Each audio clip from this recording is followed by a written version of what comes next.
د سوات د کابل تحصیل سرسړی کلی په خونګي جنازګاه کې دا د سیمې د یو درون باوقاره او ولس دوست مشر محمد باچا شالدا جنازه ترسره کیږي. ارواخات شالدا د سرسړی د سیدانو توتی باچا د کورنۍ او بل مشالو او د خپل سیمې دا هغه کسانو لړډلی وو چې خپل ټول ژوند یې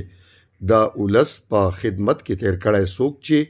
د انصاف، حقګو او قامپال شخصیت په توګه پیژندل کېدو او د هرې ستونزې په وخت کې د خپلې سیمې د خلکو د مرستې لپاره مخکې ولاړ و. د جنازې او تجهیز و تکفین په مراسمو کې د سیمې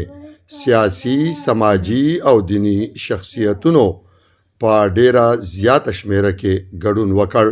خلکو وویل چې شالدا یوازې د یوې کورنۍ نه و بلکې د ټول کلي سرسړی یوه ګډه شتمني وه. ارواخات له اوږدې ناروغۍ له کبله له دې فاني دنیا او له دې نړۍ څخه سترګې پټې کړې او د خپلې پلرنۍ هدیرې په غیږ کې د ماسخوتن له مانځه وروستو خاورو ته وسپارل شو. د ارواخات شالدا د فاتحې او لاسنیوي مراسم د خونګي په رحماني جومات کې روان دي. د ارواخات شالدا مشر زوی خطیب و امام مسجد او سید احمد شاه صاحب د هغوی د ژوند او ولسی خدمتونو په اړه وویل چې شالدا همیشه د خلکو د ستونزو ملګری و، د حق خبرې له هیڅ چا نه پټوله او د سیمې د هرې کورنۍ سره یې په نره کومک کړی. الله پاک دې هغه وبخي چې څومره صفات وو هغه په هغه کې موجود د خوالي او زما سره خو بیا ډېر تعلق و چې څه د راز خبره او ما سره یې ساتلې ده،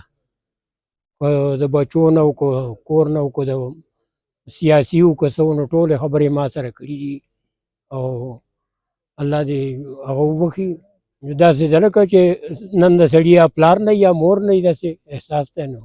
دغه نه سوا به څه ووایو. هغه یو کولاو کتاب و، د ټول نه مخکې به زه د دې نه شروع وکړم چې هغه زموږ په تربیت کې څه قسمه کمین وبرېښود. د تربیت په معامله کې ډېر سخت و، که چېرې د هغه تربیت یا د هغه د سر هغه سوری زموږ په سر نه وی، نو شاید چې نن موږ د دې کیمرې مخې ته نه یې ولاړ، د دې جوګه نه وی، خو الحمدلله دا د هغه پوخ تربیت و، زموږ د شفقت هغه لاس و د هغه زموږ په سر. او زه خو نن دا ګڼم چې زه نن یتیم شوم، ولې چې هغه د سر سوری د کومې ونې سایه چې په موږ باندې وه د چا د شفقت لاس چې موږ د هغه نه محروم شو. ما مشر ماما نه علاوه هغه زما ګاونډي و، خو په دې دومره عمر کې د هغه یعنې داسې یو لمحه نشته چې هغه زمونږ د دې وروڼو په منځ کې څه معامله راغلې ده یا د محلې او هغه د یو فریق د یو بچي په حق کې چې نه خبره کړې ده، همیشه هغه نیوټرل خبره کړې، بلکې زمونږ که د یو عام د خپل د محلې د یو کوټې د یو فقیر سره جنګ شوی دی، نو هغه زمونږ سپورټ نه دی کړی او هغه د هغو سپورټ یې کړی چې بھائی دا خو زموږ بڼي دي. بل د هغه په شخصیت باندې به زه څه ووایم، هغه د سرسړی د توتي باچا مشر زوی و، د پلار ډېر نازبین و او همدرد صاحب زما د نیکه په دې کلي کې 3 نمبر جایداد و، د هغې جایداد مختار کل چې هغه د سرسړی زما ماما محمد باچا و،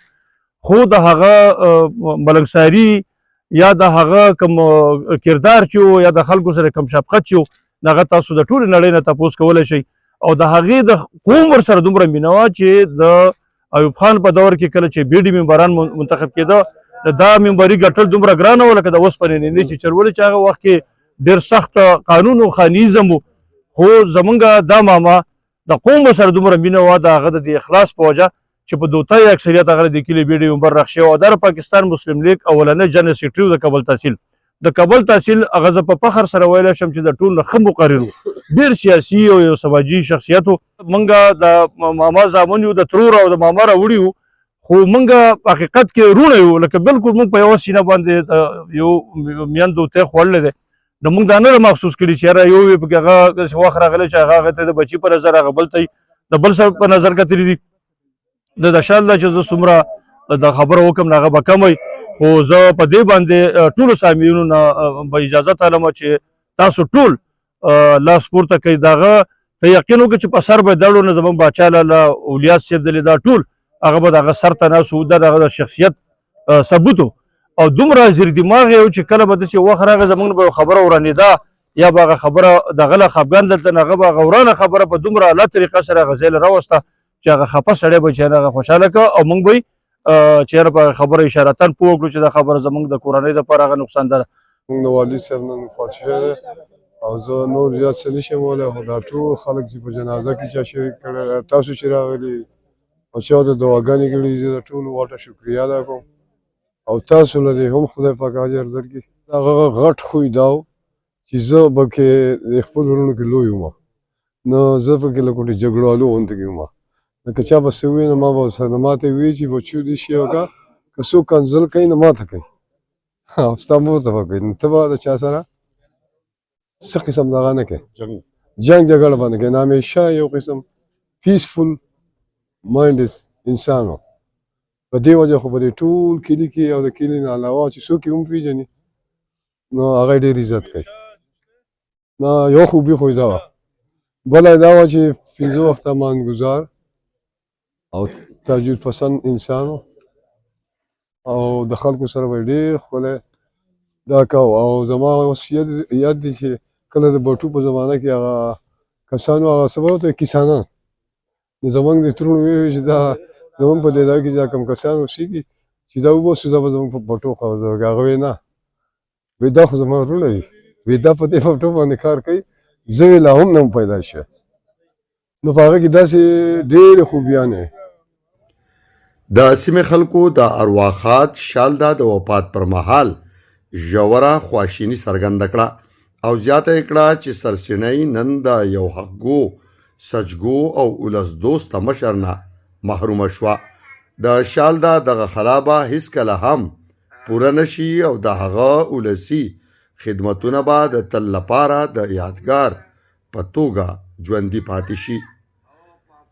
الله دې وبخښي او خدای پاک دې تاسو ټول خوشحاله کړي څومره خلکو خدمت وکړو جنازه کې شرکت وکړو لاسنیو کې الله دې ټولو ته د دنیا د آخرت اجر میلاو کړي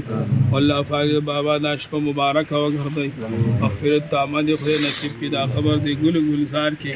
او رب العالمین دا بیماری د ګناهونو د میټاوالو سبب وګرځي الله دې ټول خوشحاله کړي صلی الله ځواني به درله خاورې کړي تیار به راځي هر څوک لري وځي مرګ یو وار به راځي. کتونکو د سرڅینۍ کلي ډېر دروند مشر د سرڅینۍ د سیدانو د سرتاج محمد باچا شالدا نن په دغه د هغې په پلرنۍ هدیره کې خاورو ته وسپارل شو. د دغه کلي د خلکو په وینا هغه یو ډېر ایماندار یو ډېر خدمتګار او یو ډېر روغوال سړی و چې نن دغه دومره په دغه ماسوتن کې د دغه کلي خلک او د شاوخوا بلها خلک د هغې په دغه جنازه کې شریک وو کوم چې د دې خبرې غمازي کوي چې یقینا خدمتګار سړی یقینا روغوال سړی چې وي نو د هغې ژوند هم د حسن وي د هغې مرګ هم د حسن وي. هم د دې سره موږ دعا کوو د انډس نیوز نیټورک ټول ټیم